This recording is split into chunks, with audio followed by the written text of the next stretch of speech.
बहुत समय पहले की बात है। उत्तर भारत के एक बड़े जिले में अरविंद नाम का एक कलेक्टर नियुक्त हुआ। वह बेहद मेधावी, ईमानदार और कर्मठ अधिकारी माना जाता था। उसकी गिनती राज्य के सबसे तेज अधिकारियों में होती थी। उसने कठिन परीक्षाएं पास करके यह पद पाया था, इसलिए उसे अपने ज्ञान और निर्णय क्षमता पर अत्यधिक गर्व था। जिले में कदम रखते ही उसने कई सख्त आदेश जारी किए। कार्यालय में अनुशासन बढ़ा, फाइलें समय पर निपटने लगी। लेकिन उसके व्यवहार में एक कठोरता भी आ गई थी। लोग उससे मिलने से घबराते थे।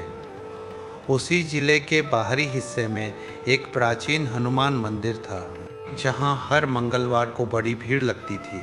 कहते थे कि वहां सच्चे मन से की गई प्रार्थना अवश्य सुनी जाती है। एक वृद्ध पुजारी वहां वर्षों से सेवा कर रहा था। वह अक्सर कहा करता, जब भी किसी के मन में अहंकार बढ़ता है, तब पवन पुत्र स्वयं किसी न किसी रूप में उसे सही मार्ग दिखाते हैं। एक वर्ष जिले में भयंकर सूखा पड़ा। तालाब सूख गए, कुएं आधे रह गए। किसान परेशान हो उठे। गांव में पानी के लिए झगड़े होने लगे। अरविंद ने तुरंत मीटिंग बुलाई, योजनाएं बनाई, टैंकर भेजने के आदेश दिए। कागजों पर सब कुछ व्यवस्थित दिख रहा था, पर ज़मीनी सच्चाई अलग थी। कई जगह टैंकर समय पर नहीं पहुंचे, कहीं पानी कम मिला, कहीं भ्रष्टाचार हो गया। लोग कलेक्टर के दफ्तर के बाहर इकट्ठा होने लगे। एक दिन दफ्तर के बाहर एक बूढ़ा साधु बैठा दिखाई दिया। उसके कपड़े साधारण थे, चेहरे पर तेज था, आंखों में करुणा और गहराई। वह लोगों से कह रहा था, सच्ची सेवा आदेशों से नहीं, उपस्थित रहने से होती है। जब यह बात अरविंद के कानों तक पहुंची तो उसे गुस्सा आया। उसने साधु को अंदर बुलवाया। आप लोगों को भड़काते क्यों हैं? अरविंद ने कठोर स्वर में पूछा। साधु मुस्कुराया, मैं भड़काता नहीं, याद दिलाता हूँ। पद सेवा के लिए है, दूरी बनाने के लिए नहीं। अरविंद को यह बात चुभ गई। उसने कहा, प्रशासन चलाना आसान नहीं होता। भावनाओं से नहीं, नियमों से काम चलता है। साधु शांत भाव से बोला, नियमों में भी करुणा का स्थान होता है। अरविंद ने बात खत्म की और साधु को जाने को कहा, पर उसके मन में कहीं न कहीं वह वाक्य गूंजता रहा।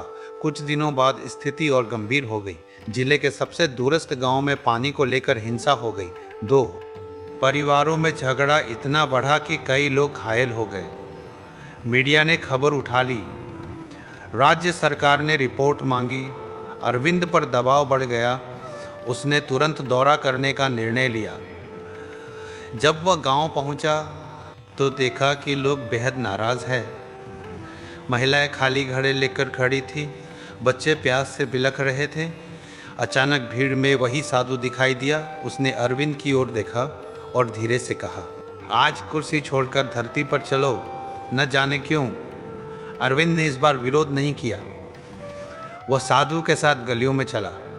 उसने पहली बार इतने पास से लोगों की पीड़ा देखी। एक बूढ़ी माँ ने उसका हाथ पकड़कर कहा, साहब, हमें बस पानी चाहिए, भाषण नहीं। उस क्षण अरविंद का हृदय कांप उठा। उसे लगा जैसे उसके भीतर कुछ टूट रहा है। तभी साधु ने पास के सूखे कुएं के पास जाकर आंखें बंद की। हवा तेज चलने लगी, पेड़ों की पत्तियां सरसराई। साधु का स्वर गूंजा, सेवा में शक्ति है, अहंकार में नहीं। अचानक साधु का रूप बदलने लगा। उसका शरीर विशाल होने लगा, चेहरे पर दिव्य तेज फैल गया, हाथ में गदा प्रकट हुई। वह कोई साधारण मनुष्य नहीं थे, वे स्वयं हनुमान थे। पूरा वातावरण सुगंधित हो उठा। गांव के लोग स्तब्ध रह गए। अरविंद भय और भक्ति से कांपते हुए उनके चरणों में गिर पड़ा। हनुमान जी ने गंभीर स्वर में कहा, अरविंद, तुम में क्षमता है, पर करुणा जागृत करनी होगी। जब तक अधिकारी स्वयं लोगों के दुख को महसूस नहीं करेगा, तब तक योजनाएं अधूरी रहेंगी। उन्होंने अपनी गदा से भूमि को स्पर्श किया। कहते हैं, उसी रात अचानक बादल घिर आए और हल्की वर्षा हुई। यह कोई चमत्कार था या संयोग, कोई नहीं जानता। पर लोगों के मन में आशा लौट आई। उस दिन के बाद अरविंद बदल गया। उसने हर सप्ताह एक गांव में रात्रि विश्राम शुरू किया।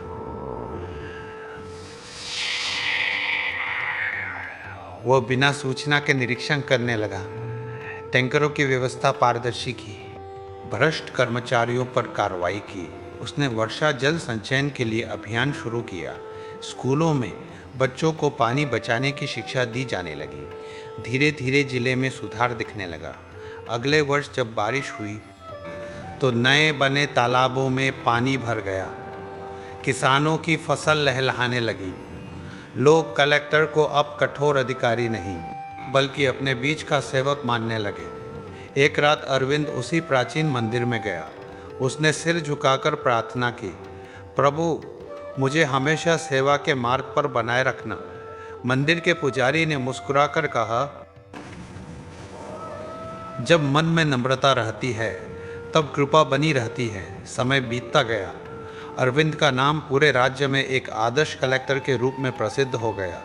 लेकिन अब उसके चेहरे पर गर्व नहीं, संतोष था। वहाँ हर निर्णय से पहले सोचता, क्या इससे सबसे कमज़ोर व्यक्ति को लाभ होगा? यही प्रश्न उसकी नीति बन गया। कहते हैं कई वर्षों बाद जब वह सेवानिवृत्त हुआ तो जिले के हजारों लोग उसे विदाई देने आए। बूढ़ी माएँ, किसान, बच्चे, सबकी आंखों में आंसू थे। किसी ने धीरे से कहा, ये वही कलेक्टर है जिसे भगवान ने स्वयं मार्ग दिखाया था। और मंदिर के पुजारी ने आसमान की ओर देखते हुए कहा, जब भी किसी पदाधिकारी के मन में सेवा की ज्योति जलती है, समझो कहीं न कहीं पवन पुत्र की कृपा अवश्य है। उस रात अरविंद ने सपना देखा, विशाल आकाश, सुनहरी आभा और एक दिव्य स्वर, सेवा ही सबसे बड़ा पद है। वह मुस्कुरा कर जागा। अब उसे किसी प्रमाण की आवश्यकता नहीं थी। उसके जीवन की सबसे बड़ी उपलब्धि कोई पुरस्कार नहीं बल्कि लोगों का विश्वास था। समय की धारा बहती रही, नए अधिकारी आए, नई चुनौतियां आईं, पर उस जिले में एक परंपरा बन गई। हर नया कलेक्टर अपने पदभार ग्रहण करने से पहले उस प्राचीन मंदिर में जाकर प्रण लेता कि वो जनता का सेवक रहेगा।